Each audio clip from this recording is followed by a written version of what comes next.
The following program is brought to you in living color on NBC. You got the number of the station?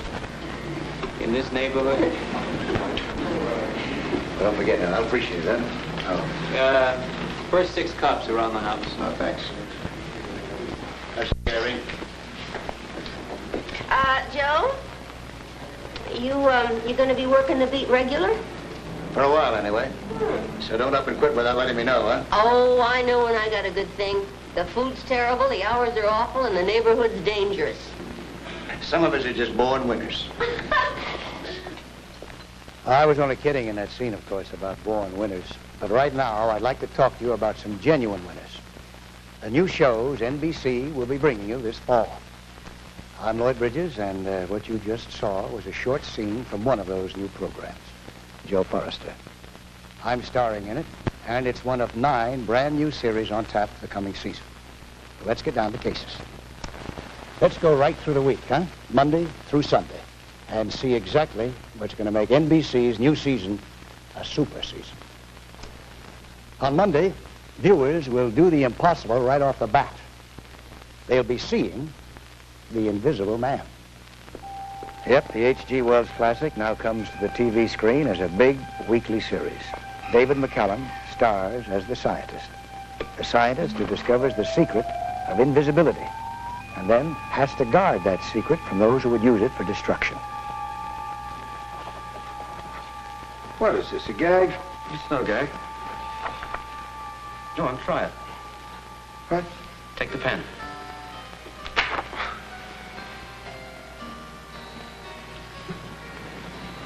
I don't believe it. A disappearing pen, mightier than any sword. You know what you got here, don't you? There's an invisible pen. Don't be cute. What you got here is the ultimate weapon.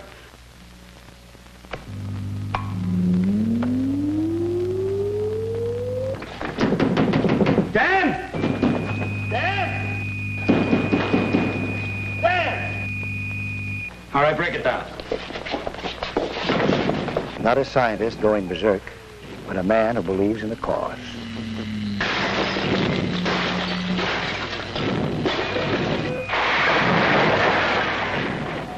Where are you? I'm here. Come on. Where?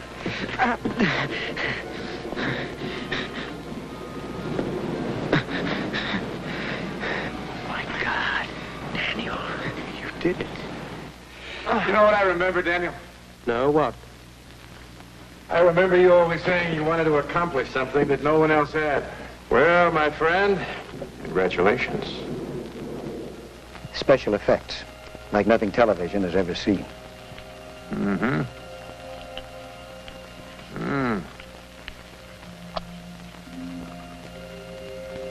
Close.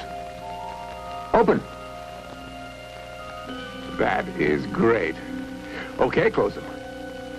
Even a wise wife doesn't know her own husband all the time. Danny, what's the matter? It's a mask. These, too. I'm still invisible. Oh, what happened? The process is unstable. My only chance of becoming visible again is to go back, start the work over, and try and find out where I made my mistake. Now, Richard, you really had me fooled. The last person in the world I thought would sell out. Everyone sells out. Carlson to the Pentagon, you to some outdated sense of morality, and me to money. The most honest sellout of all.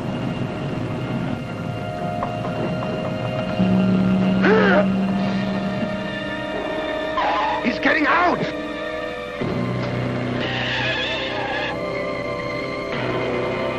The Invisible Man. It gives the new season a whole new face. Following The Invisible Man, NBC's Monday night at the movies, with a great agenda of first-time on TV films. Details on that a bit later. Tuesday means a new night for Moving On and a new time slot for Police Story. It also means the introduction of a new realistic law enforcement series, Joe Forrester. I play Joe Forrester, a role I had the good fortune to originate last year in an episode of Police Story. Joe is a dedicated, conscientious cop whose relationships with street people give him a valuable edge in fighting crime. How long ago did you get off that bus? About 2 hours ago. Where from? Bakersfield. And you met Plums at the bus stop, all right? Yeah, he's been so nice. I bet he is. Just do as I tell you. Now shut up. Put your hands back there. There are times when Joe's not thinking about crime. We got a beautiful thing going here. But there's nothing beautiful about the prospect of being gunned down by Hood.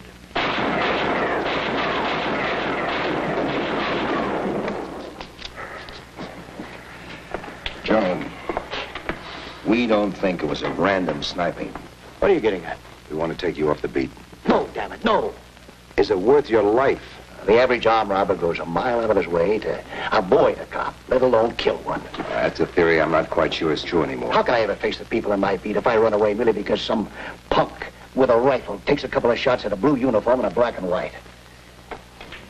Your beat, Joe? Yeah, the neighborhood has gone downhill enough.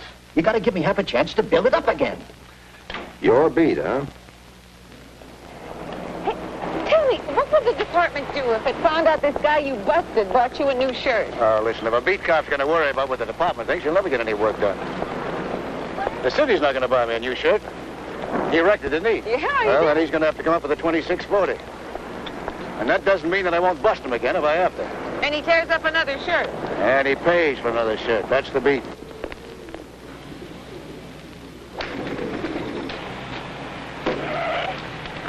Hey, what, are you nuts? How you doing there, old buddy? You should have seen the one I did over the Chevy.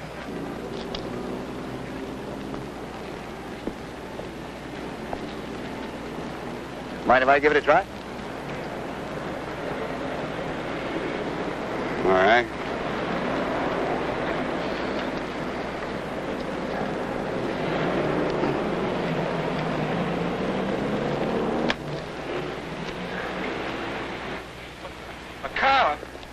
Oh, wow, you don't mean you're here to say hello and goodbye all at the same time. Maybe not. Maybe I'll be back.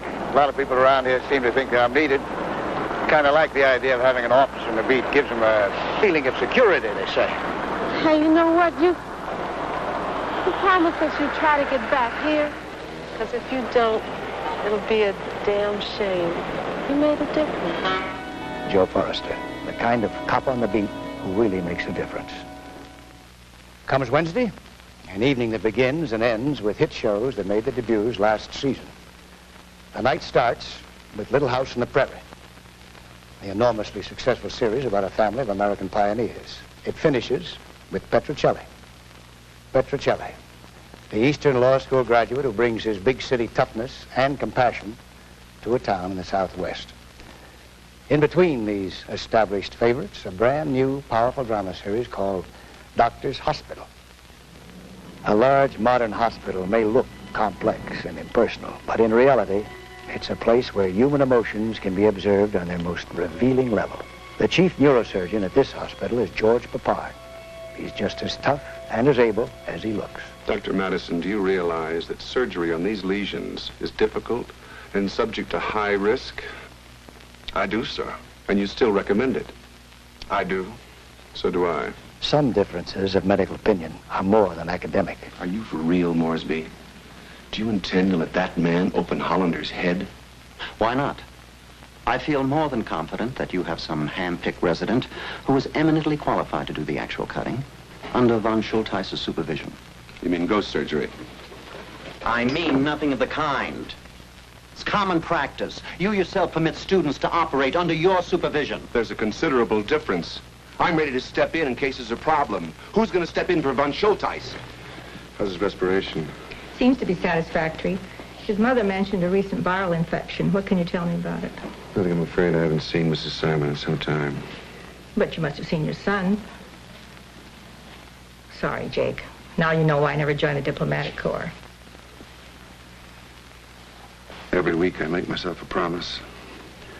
And every week I wind up sending another toy. She's straight line again. Damn! Light, Doctor. How long? 52 minutes. Okay, pack it up.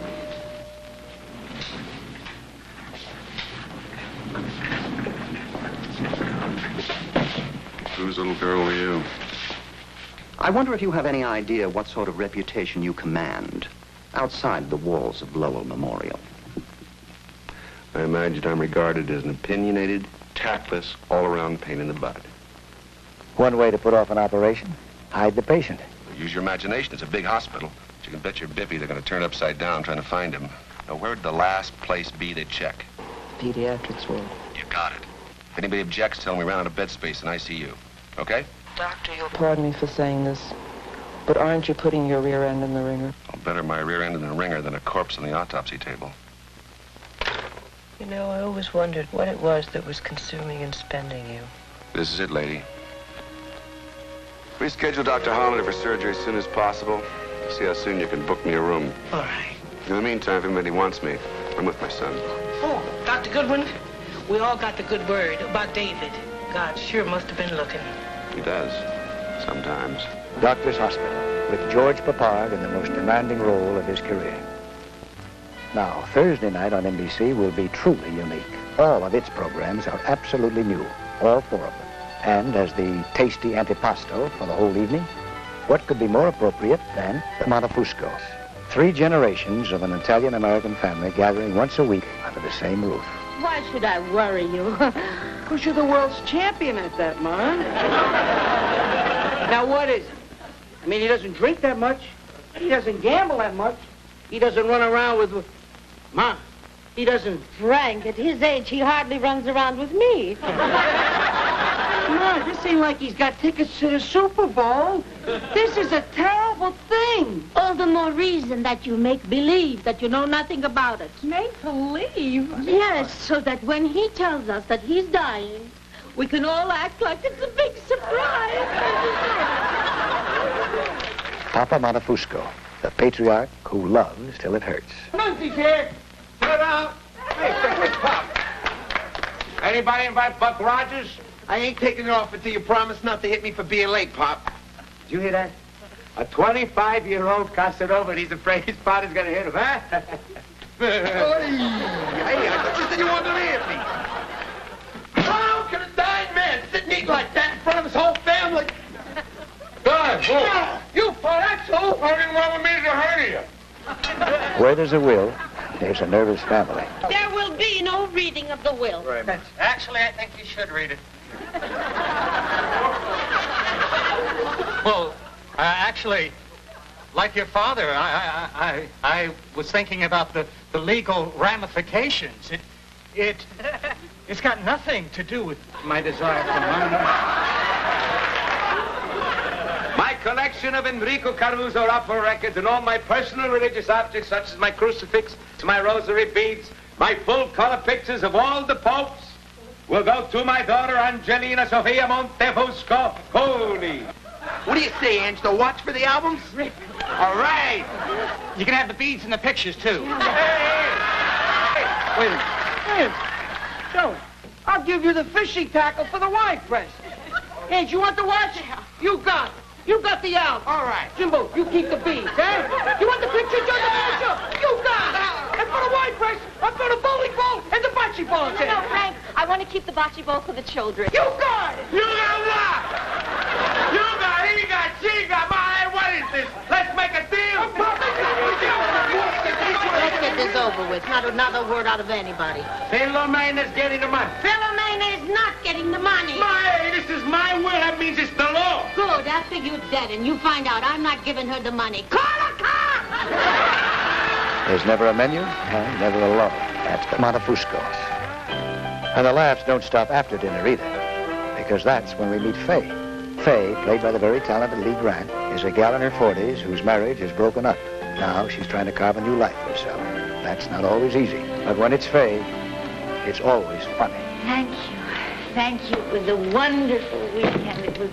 It was like... Special. Special. An ex-husband can be exasperating. Well, I'm not surprised. It was bound to happen sooner or later. I guess I was just hoping it would be later. After all, we've only been separated a few months. 10. I guess I just don't consider it the most dignified thing in the world at this time. Well, I suppose your having an affair while we were married was. Well, that's different, Faye. Faye, do you think there's a conspiracy among the lawyers of this firm to treat me like dirt? No doubt. Aha! That That's what I was afraid of. That means that they're doing it individually on their own initiative. Jack. How are you? Oh, boy, you just love it, don't you? Love that Faye and I are split and you came over here to gloat. Yeah, what are you doing here anyway, Jack? Did your girlfriend have cheerleading practice? You're not 25, you know. Well, I feel like it. Of course, I wished I looked like it, too. Hello, Linda. How are you? Oh, Mother, that's nice. That's really nice. And what am I going to tell your cute little grandson when he asks about Nana?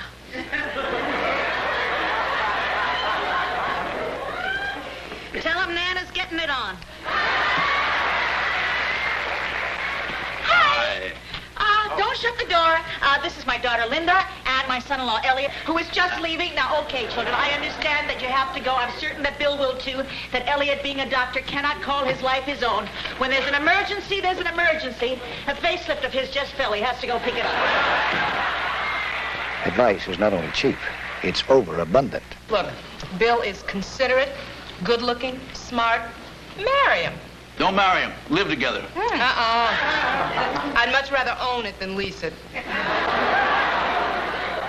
Bill, a month after I separated from Jack, I went to a party alone. Lillian forced me to go. She stuck false eyelashes on me. She pushed me out the door. I was terrified. I'd always gone to parties as Jack's wife. And that's all I've ever been, is Jack's wife. Nobody's ever called on me. But that night, I had to talk, and I could. And people actually listened and were interested. I felt like Scarlett O'Hara. It was wonderful. It was just too soon. I need to feel like Scarlett O'Hara some more. Join Lee Grant as she waits around for Rhett Butler on Faye. Next, a fateful night in 1947, a lovely woman with her last ounce of strength crawls across the floor of her apartment to leave a mysterious clue to her killer's identity. It's a puzzle that cries out for Ellery Queen. One of fiction's most celebrated detectives becomes a Thursday night regular on NBC. Jim Hutton is Ellery. David Wayne, his father, Inspector Queen. Almost as far-fetched as one of your books. A dying clue, which makes absolutely no sense. Which means, of course, it's right up your alley. A series that never runs out of thrills or suspects. You ever see one of those things before? Yeah, a few. Damn nuisance. A friend of mine has one. People keep dropping in. Oh, I wouldn't worry about it. It's just a passing fad.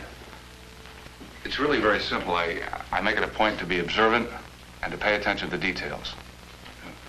Good night. Son, you forgot your glasses. A lot of robberies in that building. I didn't kill her. Yeah, but the police will think you did. I didn't kill her. Now, that's where I can help you. But you're going to have to tell me the truth, and you're going to have to admit that those are potent sleeping pills. Maybe, but they make for pretty lousy coffee. Ellery, give it up. The case is closed. Ramon even saved us the cost of a trial. He didn't kill her. What? It's taken me this long, Dad, but I finally figured it out. Ellery. The solution. The end of the case. It'll come at 10:25 tonight. You're saying... I know who killed Monica Gray. Dad, I'll make you breakfast.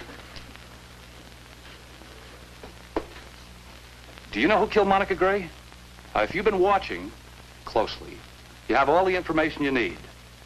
Monica was dying. She looked up, and what did she see staring her in the face on her television set? The sun. S-U-N, but also S-O-N.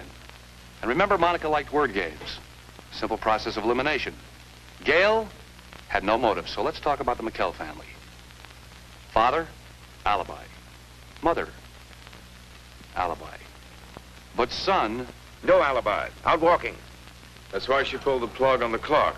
She wanted us to know what was on television at exactly 10:25. The sun, Tom McKell. Nice piece of deduction, Queen. You know, when the dust settles from this, we really must have lunch. With the publicity from this, there's no question that you and I... Right. Thank you, everybody. Come on, Dad, let's go home. Well, I can't. We've got to go down to Gramercy Park. Somebody just murdered a millionaire art collector. Just your kind of case, Ellery. Good night, Dad. Really very strange. 30 paintings in the house, all of them turned to the wall. See you at breakfast. What an arm would it do to take a look?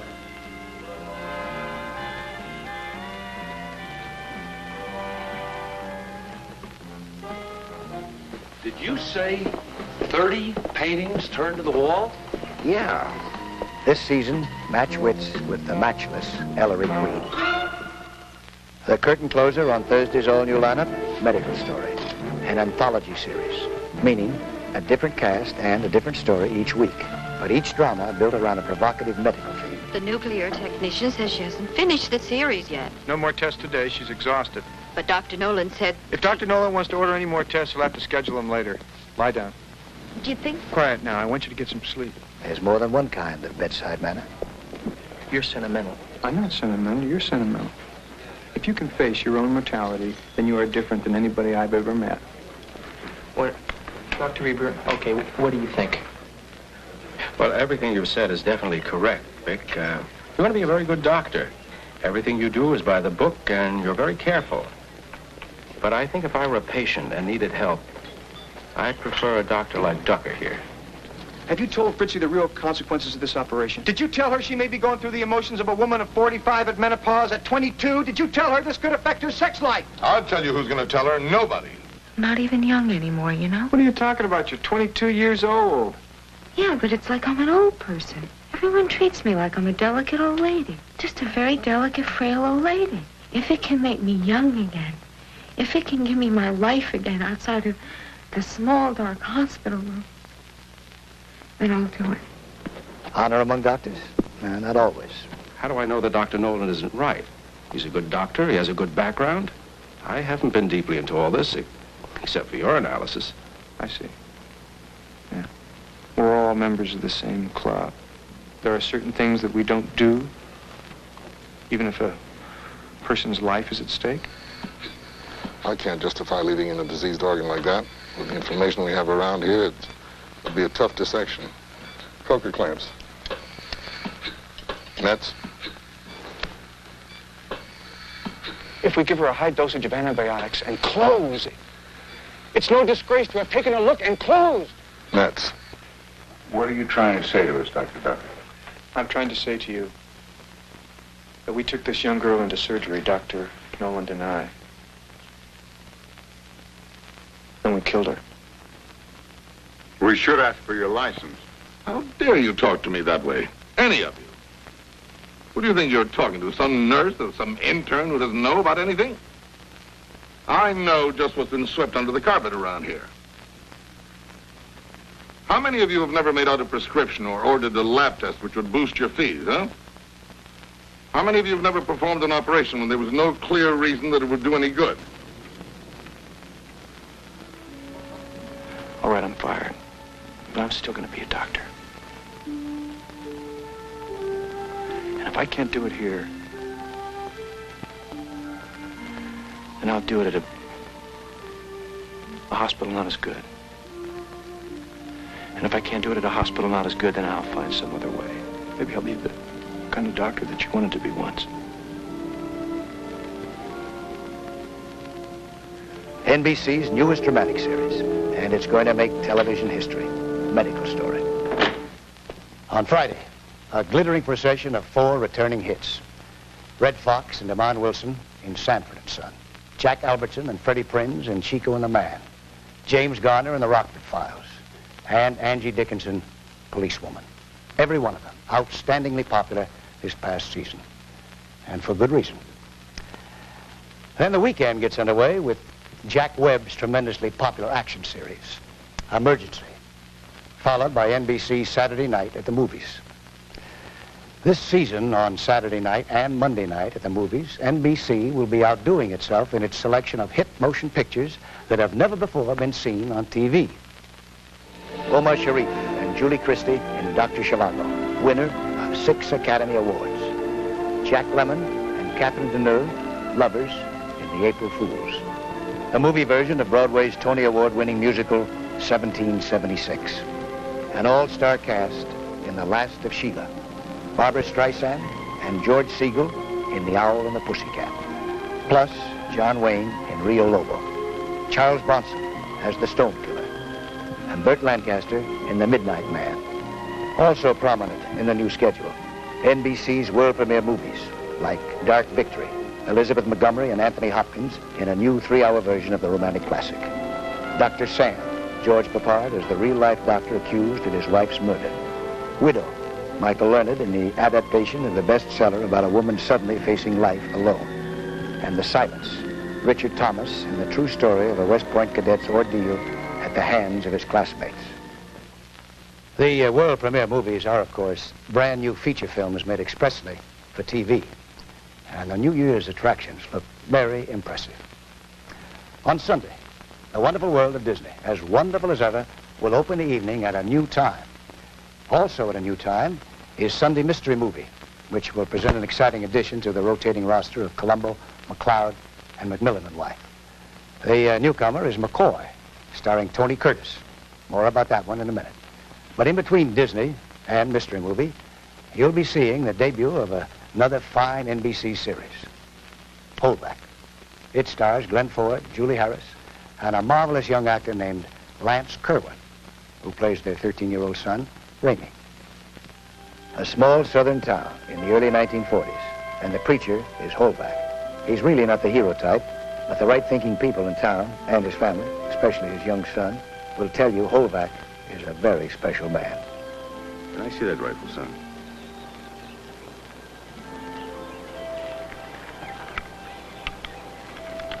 Now, you know, I think people can make just about anything, good or bad. Now, you take this rifle here. It can be used to get food for the table, or it can be used for something else, you know, to kill a man. Or it can be used the way you used it today, to kill animals that you don't need to kill.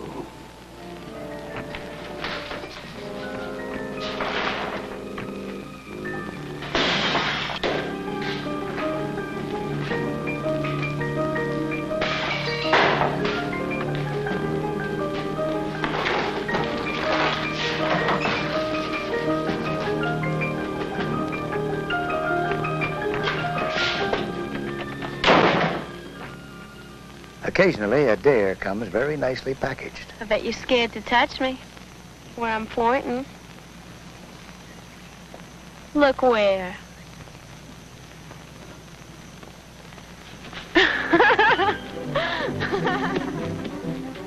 What happened today, I don't think you have any reason to be ashamed about. You see, Raimi, what you got to realize is that everything you do isn't apt to send you right down to hell.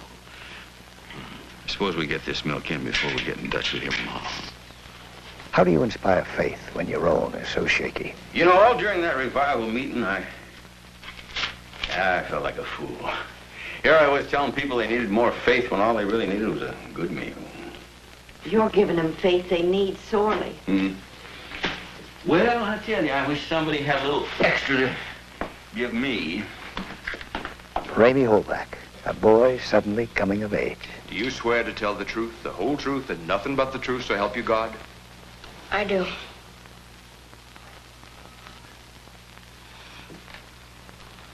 Now, would you tell us what you saw?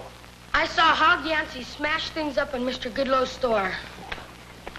They had that trial with Hog. I heard. He gets out today. They're going to take his badge away from him. Pa, you ain't scared of Hog Yancey, are you?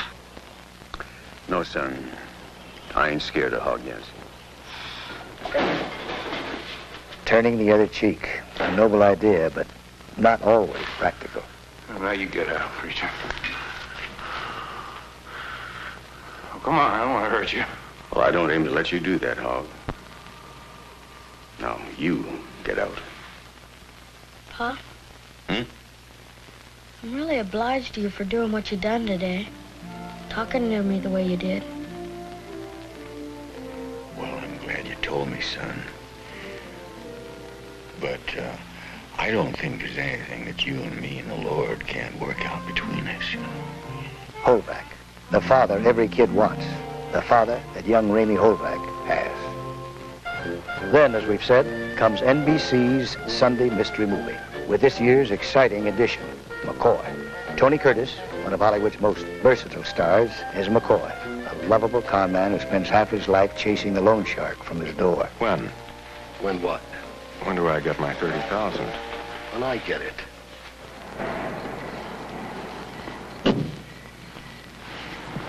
Smile, Mrs. Bishop. You're being kidnapped.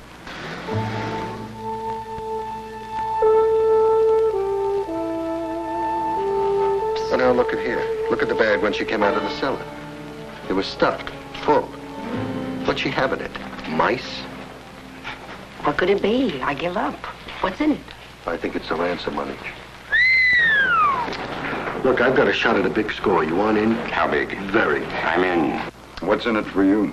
20% of $500,000 if and when I recover it. Sir, your heroism should not go unrewarded. Oh, no money, Please, sir, my card. Oh, Colonel Orville J. Gimbling. Frank Darnell, sir. Frank Darnell, turn it low. Yes. I don't know. Where are the boys? Here you come. Tell them to lay low. Come on, baby.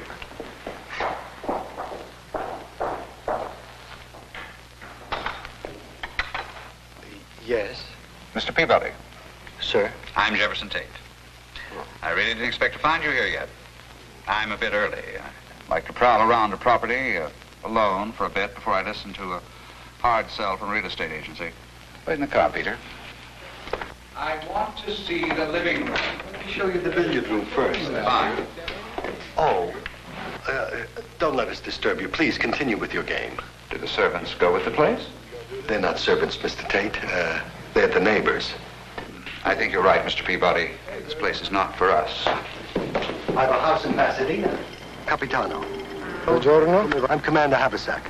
There is some trouble? Oh, no. It's purely precautionary. May I speak to you privately?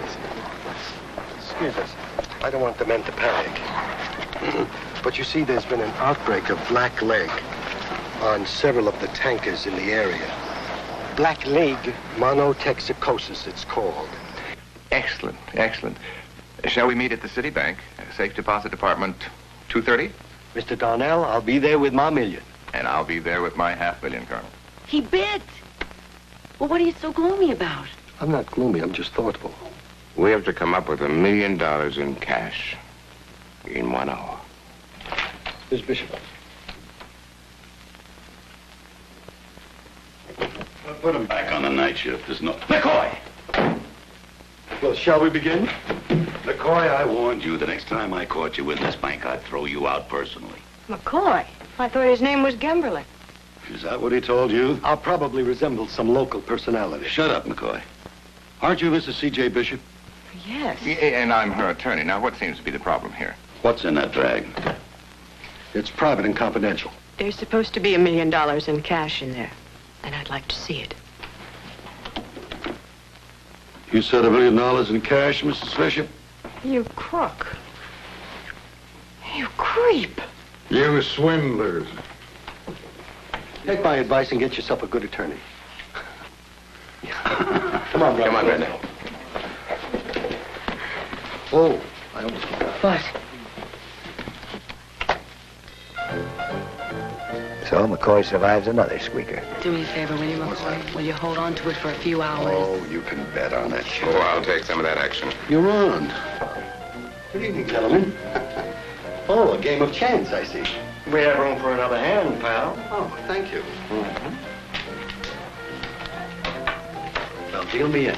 Tony Curtis, a charming gambler, in a brand new series that's really no gamble at all. And that wraps up the week. It also wraps up this brief sampling of what NBC's new schedule is all about. As an actor, I'm delighted to be a part of the new lineup. I think it's one of the strongest and most exciting schedules that any network has ever assembled. As a viewer, well, I'm pretty happy about the whole thing, too, because the new schedule demonstrates variety as well as quality, a combination that has to mean very special viewing enjoyment. So, Until the start of the new season, when I hope we'll be looking at each other across a very crowded living room, so long. The pleasure's been all mine.